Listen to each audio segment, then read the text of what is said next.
Action. Assalamualaikum warahmatullahi wabarakatuh. Bismillah, alhamdulillah, wassalatu wassalamu ala rasulillah Sayyidina Muhammad bin Abdillah wa ala alihi wa sahbihi wa ala la hawla wa la quwwata illa billah ma ba'da.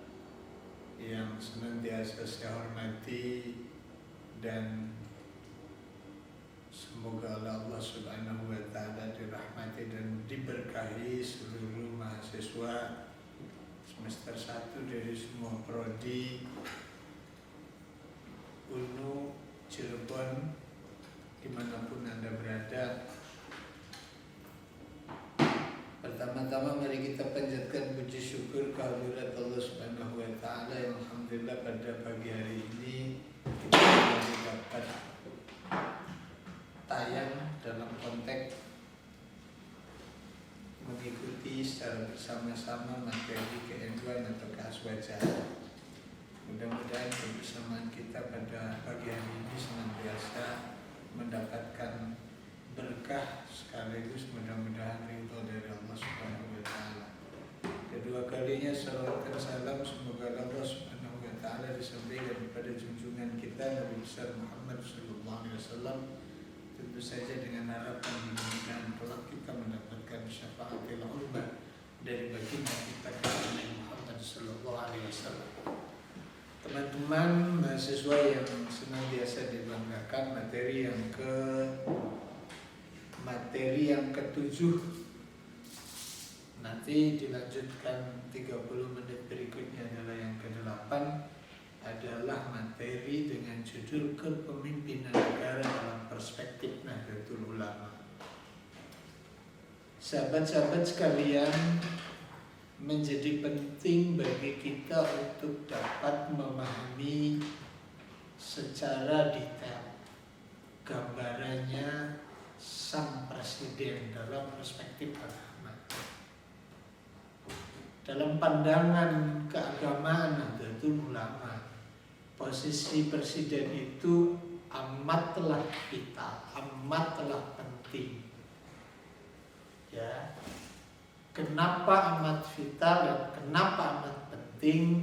Karena dalam pandangan keagamaan Nahdlatul Ulama, presiden itu atau bahasa agamanya, bahasa hadisnya sultan, bahasa lainnya imam, ya. Kemudian bahasa lainnya adalah khalifah. Itu betul-betul memiliki kedudukan yang sangat luar biasa, memiliki kedudukan yang sangat istimewa, memiliki kedudukan yang betul-betul begitu terhormat.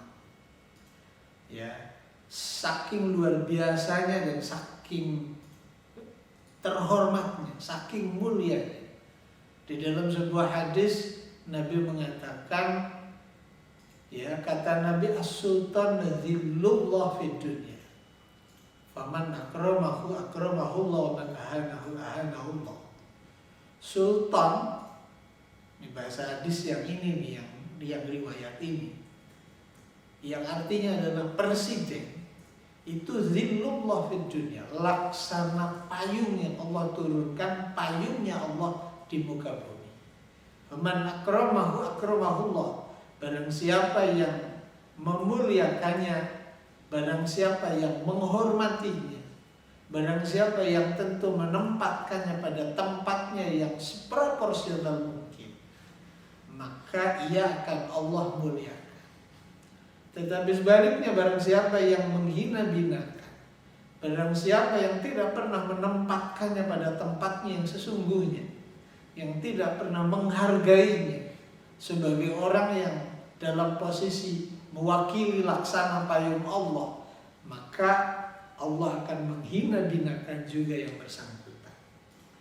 Hadis ini sangat tegas dan lugas memberi isyarat pemahaman kepada kita akan posisi yang sesungguhnya sebagai presiden dan sebagai sultan tadi.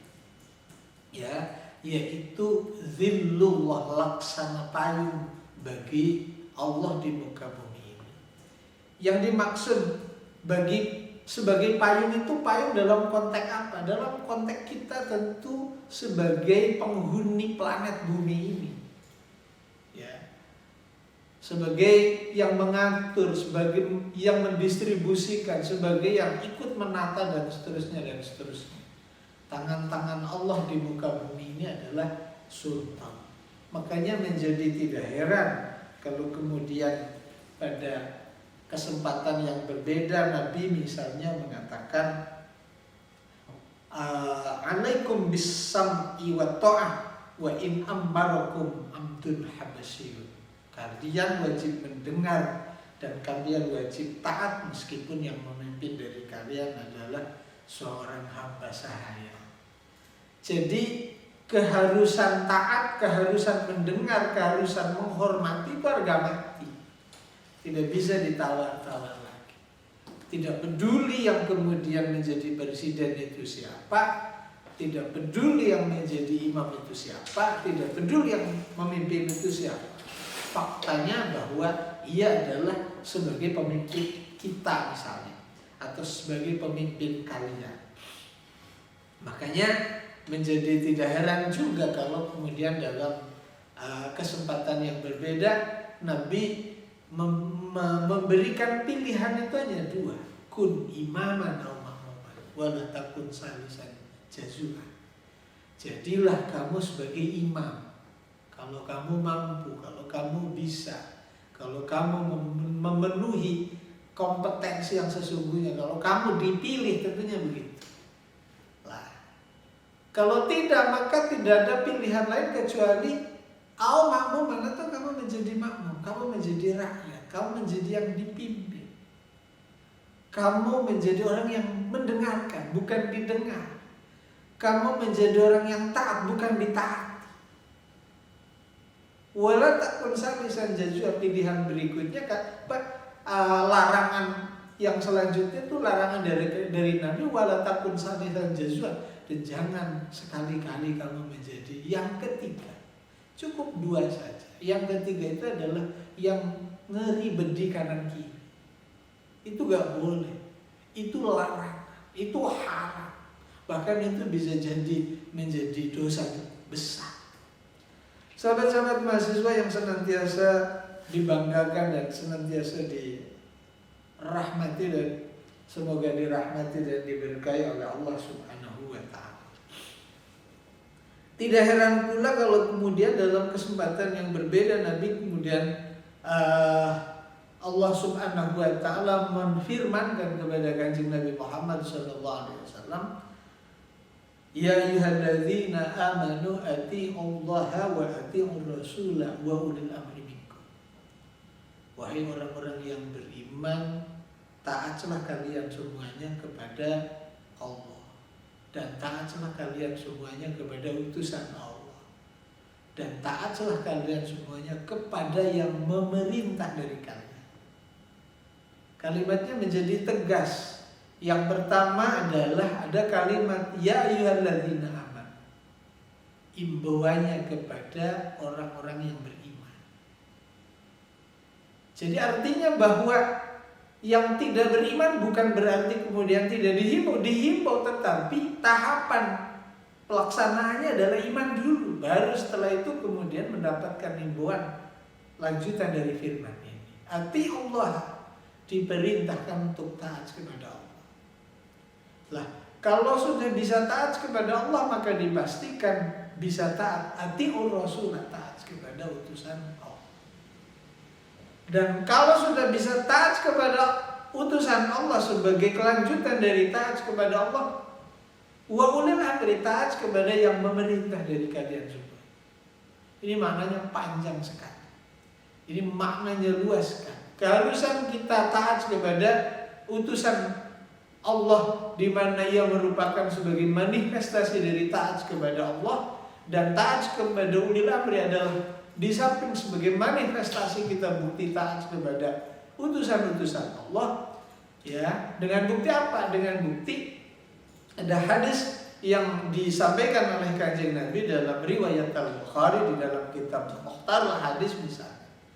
Nabi tegas mengatakan, man Allah faqad ata'an. Barang siapa yang taat kepada Allah, maka dia dipastikan dapat taat kepada. Waman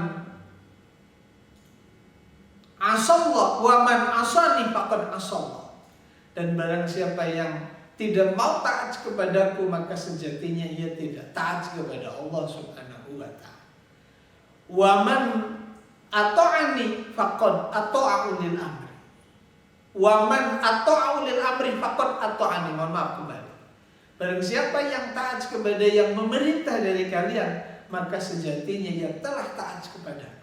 Wa man asa ulil amri faqad asani. Dan barang siapa yang tidak taat kepada ulil amri, maka sejatinya ia telah bermaksiat atau tidak taat kepadamu. Hadis ini sekali lagi memperkuat akan makna, ya, akan makna dan akan pengertian yang tadi Al-Fakir sampaikan terkait dengan ayat bahwa wa ati'ur rasul adalah merupakan sama dengan dari wa ati'ullah, dan wa ulil amri, yaitu taat kepada ulil amri, adalah merupakan sama dengan dari taat kepada utusan Allah Subhanahu wa taala. Jadi dengan demikian menjadi sangat jelas bagi kita untuk pentingnya kita menempatkan kedudukan presiden, menempatkan kedudukan imam, menempatkan kedudukan sultan dalam konteks kita hidup itu betul-betul pada kedudukan yang sangat terhormat, yang sangat mulia. Harus kita taat, yang harus kita dengar, ya. Bahwa kemudian, mohon maaf, bahwa kemudian bentuk ketaatannya adalah merupakan ketaatan yang bisa jadi pada konteks tertentu zahiran doang, itu persoalan lain, ya. Dalam konteks persoalan yang bertentangan dengan syariat, sekalipun para ulama sepakat harus taat, tetapi memang taatnya zahiran faqat, tidak zahiran wa batinan. Tetapi dalam konteks yang sekiranya kira-kira tidak bertentangan dengan agama, itu kewajiban taatnya adalah zahiran wa batinan tanpa reserve. Sahabat-sahabat mahasiswa yang senantiasa saya hormati dan mudah-mudahan dirahmati, diberkahi dan dimuliakan oleh Allah Subhanahu wa taala. Pertanyaannya yang pertama ini adalah untuk apa sampai kemudian agama menempatkan ketaatan kepada negara, ketaatan kepada pemerintah, ketaatan terhadap presiden, sehingga kemudian presiden diposisikan sebagai sesuatu yang sangat luar biasa. Tidak lain dan tidak bukan adalah di dalam rangka memberi kesempatan kepada sang pemegang amanat itu untuk mampu mengembangkan yang diamanatinya, yang ditanggung jawabinya, atau yang dipimpinnya, itu untuk sekiranya kira-kira berkeadaban dan berkemajuan. Tidak lain dan tidak bukan semata-mata itu, ya. Kenapa? Karena ketika kemudian yang dipimpinnya taat, yang dipimpinnya betul-betul mampu menempatkan sebagai yang dipimpin dengan baik, yang dibuktikan dengan mendengar dan taat, maka sang imam, sang pemimpin, sang presiden, sang sultan akan mampu mengeksploitasi peluang dan potensi-potensi yang ada dengan baik, dengan penuh tanggung jawab. Kita ingat bahwa semuanya adalah punya tanggung jawab. Dan karenanya dengan tanggung jawabnya pula, maka ia insya Allah dengan situasinya yang kondusif, dengan situasinya yang normal, akan mampu menjalankan, akan mampu memerankan peran-peran itu dengan baik. Makanya di dalam satu ungkapan, ada satu ungkapan yang cukup luar biasa, adalah kata-katanya begini: al-imam ala kullil wujuh wajhul bilad wa bihi yata'ayyanu amnul bilad. Presiden ditinjau dari semua aspek, ditinjau dari semua segi, itu adalah merupakan wajah negara, merupakan cerminan dari sebuah bangsa. Wa bihi yata'ayyanu amnul bilad, dan dengan imam pula, ya, menjadi sangat ditentukan keamanan sebuah bangsa dan sebuah negara. Jadi kalau kita pengen negara ini aman, kalau kita pengen negara ini kira-kira, mohon maaf, dalam tanda petik tidak hancur, ya kita jadilah warga negara yang baik, jadilah anak bangsa yang baik. Jangan pernah kemudian atas nama, mohon maaf, atas nama misalnya menegakkan A, B, C, D, tetapi dengan cara-cara yang tidak sesuai dengan yang di atas namakan itu dan seterusnya dan seterusnya. Ini akan kontraproduktif, akan betul-betul tidak memberi kesempatan seolah-olah kepada sang pemimpin untuk dapat mampu mengeksplor, untuk dapat memaksimalkan potensi dan peluang-peluang yang ada demi kemajuan sebuah bangsa tadi. Sahabat-sahabat sekalian yang senantiasa dibanggakan dan semoga dirahmati, diberkahi dan dimuliakan oleh Allah Subhanahu wa Ta'ala. Pertanyaan berikutnya adalah, lantas kepemimpinan yang seperti apa yang mesti ditaati oleh kita, yang mesti didengarkan oleh kita, yang mesti, mohon maaf, betul-betul kita jadikan sebagai imam yang bagus. Kita tempatkan pada tempat yang terhormat, sebagaimana agama menempatkannya pada tempat dan kedudukan yang terhormat. Kepemimpinan yang seperti apa dan kepemimpinan yang yang modelnya kayak apa?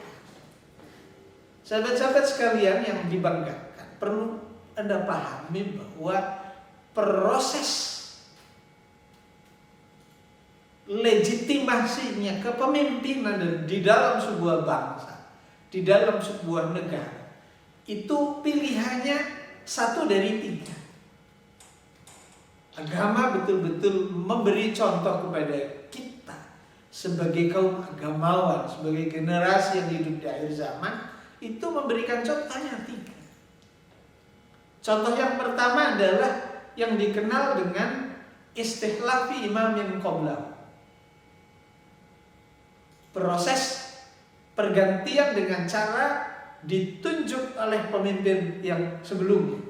Yang ini kemudian dalam kehidupan modern seperti sekarang ini diistilahkan sebagai monarki absolut. Pengangkatannya dilakukan oleh pemimpin sebelumnya. Ini dilakukan oleh Nabi kepada sahabat Abu Bakar dengan, mohon maaf, isyarah robbaniyah. Misalnya Kanjeng Nabi pada saat beliau akan bertugas melakukan perang, yang jaga gawang di Madinah, yang ditunjuk oleh Nabi sebagai imam, itu adalah Sayyidina Abu Bakar. Isyarat-isyarat ini kemudian ditangkap oleh para sahabat-sahabat pada saat itu, bahwa memang sahabat Abu Bakar lah yang kelak akan menggantikan Nabi setelah Kanjeng Nabi tiada, dalam konteks menjadi akan memegang tampuk kepemimpinan di Madinah. Di samping tentu saja karena Abu Bakar sebagai sahabat yang paling senior, sahabat Abu Bakar sebagai sahabat yang senantiasa paling terdepan mendampingi suka dan dukanya Kanjeng Nabi Muhammad SAW. Dan karena itu kemudian setelah 3 hari kemakkatannya Kanjeng Nabi Muhammad SAW, Sayyidina Abu Bakar dibeat oleh seluruh masyarakat Madinah untuk menjadi khalifah yang pertama. Yang selanjutnya, contoh yang pertama ini adalah dari Sayyidina Abu Bakar kepada Sayyidina Umar. Ini Sayyidina Abu Bakar memberikan surat yang ditujukan kepada Sayyidina Umar, dan kemudian Sayyidina Umar setelah Abu Bakar tiada, betul-betul dibeat menjadi khalifah yang kedua. Ini model tipologi dari proses menjadikannya sang pemimpin. Kemudian tipologi yang kedua adalah tipologi bibai'ati ahlil halli wal aqdi, dengan cara proses musyawarah mufakat. Kalau di Indonesia itu dipilih oleh DPR MPR tempo dulu. Ya, dipilih oleh DPR MPR tempo dulu.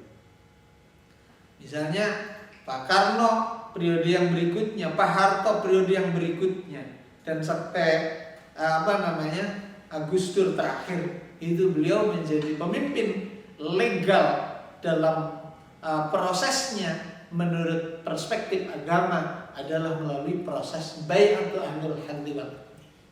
Ya, dibeat oleh komunitas yang disebut sebagai ahlul halli wa ahlul aqdi. Lah, contoh ini adalah ya, jadi MPR DPR itu sebagai representasi dari ahlul halli wal aqdi. Nah, contoh ini dicontohkan oleh proses pengangkatan Sayyidina Utsman dan pengangkatan Sayyidina Ali. Karena Sayyidina Umar adalah sosok khalifah yang kedua yang belum sempat mengangkat putra mahkota untuk menggantikannya beliau pada saat beliau tiada, maka kemudian ada semacam kevakuman. Tidak ada proses penunjukan dari Sayyidina Umar kepada berikutnya. Karena itu kemudian proses penunjukan yang setelah Sayyidina Umar dilakukan oleh 9 orang, tetapi kemudian mundur 2 tinggal 7, dan dalam voting kemudian dimenangkan oleh Sayyidina Utsman. Sayyidina Umar lain jadi. Demikian juga pada saat Sayyidina Ali. Sayyidina Ali ini juga sama prosesnya adalah bibai'ati ahlil halli wal aqdi. Nah, ini adalah tipologi yang kedua dalam proses menempatkan atau mengangkat seseorang menjadi pemimpin. Nah, kemudian tipologi yang ketiga adalah dikenal di dalam konsep agama waliyul amri ad-daruri bisyauqah. Sang pemimpin yang menjadi pemimpin dianggap legal, dianggap sah dengan segala turunannya, itu adalah dengan kekuatan. Kekuatan ini ada kalanya proses kekuatan yang menopangnya itu adalah undang-undang, ada kalanya proses yang menopangnya itu adalah kekuatan rakyat, kekuatan pemilihnya. Ya, contoh tipologi yang ketiga ini dicontohkan oleh Sayyidina Muawiyah pada saat menjadi pemimpin pada saat itu. Ketika terjadi, mohon maaf, konflik pasca Sayyidina Ali, ternyata kemudian secara faktual yang lebih kuat secara kuantitatif itu ada di pihak Muawiyah. Karena itu kemudian Sayyidina Muawiyah menjadi pemimpin pasca Sayyidina Hasan mengundurkan diri. Nah, itu kemudian menjadi faktual, menjadi real nyata. Nah, contoh dari perspektif agama ini kemudian diturunkan pada turunannya pada kehidupan sekarang dalam kehidupan sehari-hari. Misalnya kita pada saat presiden pertama Soekarno itu menjadi presiden, legal standingnya adalah dalam perspektif agama disebut sebagai waliyul amri ad-daruri bisyauqah. Kemudian misalnya pada proses menjadi presidennya pada awal-awal Presiden Soeharto itu juga waliyul amri ad-daruri bisyauqah. Kemudian Megawati, mohon maaf, ini juga waliyul amri ad-daruri bisyauqah. Karena dalam bukan Megawati dulu, B.J. Habibie misalnya, itu masuk pada kategori waliyul amri ad-daruri bisyauqah. Ya, waliyul amri ad-daruri bisyauqah. Karena B.J. Habibie dan kemudian Megawati itu, dan kemudian presiden-presiden sekarang yang dipilih oleh rakyat itu menjadi presiden betul-betul berdasarkan kekuatan yang melekat pada dirinya. Ketika B.J. Habibie misalnya, kekuatan yang melekatnya adalah undang-undang. Karena dalam undang-undang jelas ketika presiden mengundurkan diri atau presiden dilengsarkan atau presiden mangkat, maka secara otomatis wakil presiden yang menjadi presiden. B.J. Habibie demikian, Megawati demikian, dan atau kekuatannya itu betul-betul berdasarkan pilihan secara kuantitatif, mayoritas berpihak kepada dia. Seperti yang terjadi pada era, mohon maaf, SBY, pada era Jokowi, dan mungkin insya Allah presiden-presiden yang akan datang. Nah, itulah tipologi yang digambarkan oleh agama, betapa namanya waliyul amri ad-daruri bisyauqah memiliki kedudukan yang betul-betul legal, sebagai legal standing untuk melegalkan, untuk mengabsahkan posisi pemimpin. Ini menjadi penting bagi kita, ya, mohon maaf, menjadi penting bagi kita bukan sekedar dalam konteks menempatkannya sebagai zillullah, bukan saja sebagai pemimpin semata-mata, tetapi juga dalam konteks yang pertama adalah uh, mengimplementasikan, mempraktekkan turunan-turunannya yang bersifat konsekuensi logis dari sesuatu yang melekat pada diri.